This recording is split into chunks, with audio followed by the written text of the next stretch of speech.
Hello, this is Bharti Mehta, psychologist, cosmetologist, naturopath and Sujok expert. Patient आते हैं counselling के लिए, कहते हैं बहुत सारे विचार आते रहते हैं, नॉन स्टॉप साइकिल चलते रहता है विचारों का, ये यहाँ से वो, ऐसा हो जाएगा, वैसा हो गया, ये हो गया तो वो हो गया। इसको रोकने की कोई दवाई है क्या? एक्चुअली में इन बातों के लिए कोई भी दवाई नहीं है। किसी भी थॉट प्रोसेस को आने के लिए, रोकने के लिए, बंद करने के लिए, इंस्टॉल करने के लिए, अनइंस्टॉल करने के लिए कोई भी दवाई नहीं है। यदि कोई आपको बोलता है कि आप ये दवाई खा लो, आप इससे खुश रहोगे, आपकी नींद अच्छी आएगी, आपके प्रॉब्लम सारे सॉल्व हो जाएंगे, आपके थॉट प्रोसेस बंद हो जाएंगे, नहीं होता, क्योंकि ऐसी कोई दवाई है ही नहीं।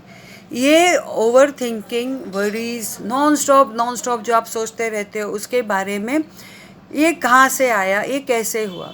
ये आया है बचपन से लेकर अभी तक। आपकी जो लर्निंग हुई है, आपने जो देखा, आपने जो महसूस किया, आपने जो समझा, आपने जो ऑब्ज़र्व किया, आपने जो मम्मी पापा से या अपने बड़े बुज़ुर्गों से सीखा, उन सब का निचोड़ बन के ये थॉट प्रोसेस आपका कल्टीवेट होता है और आपके माइंड में इंस्टॉल हो जाता है। अब जब जब वो बातें वापस आपके सामने इवेंट आता है, तब तब आप उसी बारे में सोचते रह जाते हो।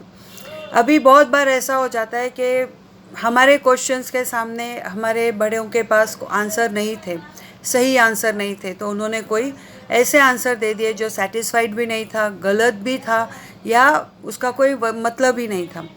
वो थॉट प्रोसेस हमारे माइंड में इतना बुरी तरह से वो फिट हो जाता है कि जब हमारे सामने जब वो इवेंट आता है तो हम उसी में अटके हुए रहते हैं, और उस प्रॉब्लम को सॉल्व करने की जगह हम उसी थॉट प्रोसेस से सोचते हैं और वापस प्रॉब्लम के दायरे में गोल गोल हम घूमते रहते हैं।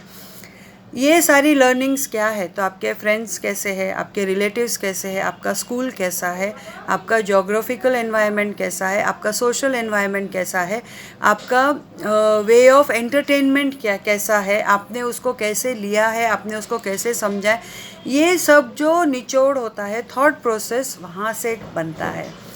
यदि आपके पॉजिटिव थॉट प्रोसेस होंगे, आप हर टाइम हर बात को एक एनालाइज करके, जनरलाइज न करते हुए एनालाइज करते हुए उसके ऊपर काम करोगे, तो आपको वो कोई तकलीफ़ नहीं देगा, क्योंकि ब्रेन ने उसको जैसे देखा वैसे उसको एक्सेप्ट किया, आगे बढ़े।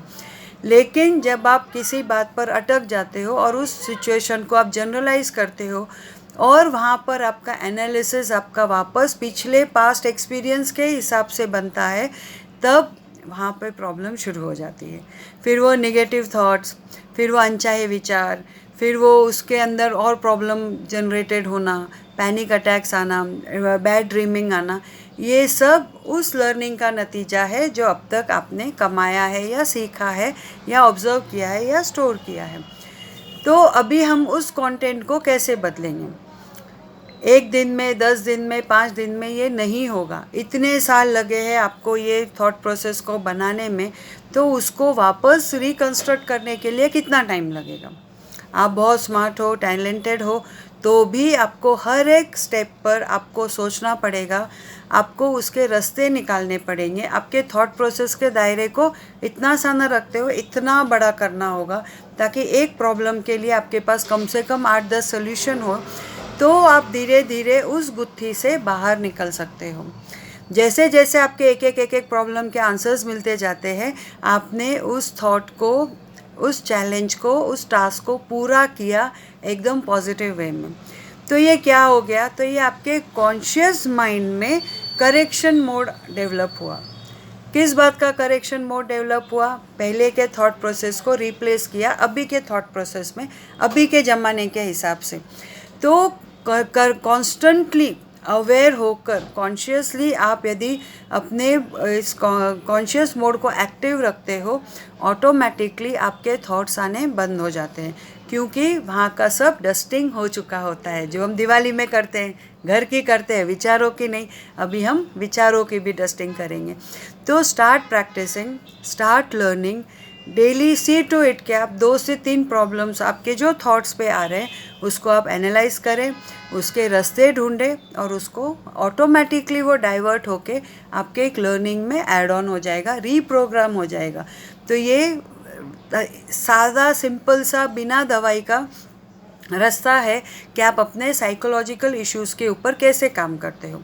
सिर्फ 2-4 बार ट्रीटमेंट लेकर 5-6 डॉक्टर्स को मिलकर नहीं होता है, आपको कांस्टेंट प्रैक्टिस करना पड़ता है, जिसे एक ऑर्गेनाइज्ड वे ऑफ होता है पढ़ाई का थेरेपी का, जिसे हम कॉग्निटिव बिहेवियर थेरेपी कहते हैं, जिसमें एक रीप्रोग्राम करते हैं आपके नेचर, आपके लाइफस्टाइल, आपका थॉट प्रोसेस एंड आपका brought up with standard of living कैसा है, उसके हिसाब से उसको हम पूरा सेट बनाते हैं और आपको वो प्रैक्टिस करना होता है। जैसे जैसे आप इसमें प्रैक्टिस करते जाते हैं, ऑटोमेटिकली यू अंडरस्टैंड आपके साइकोलॉजिकल डिसऑर्डर्स के प्रॉब्लम्स काफ़ी सारे रिजॉल्व हो गए हैं और आप एक नया लाइफ एंजॉय कर रहे हो। आप हर एक छोटे छोटे मोमेंट को एंजॉय करना आपने शुरू कर दिया है।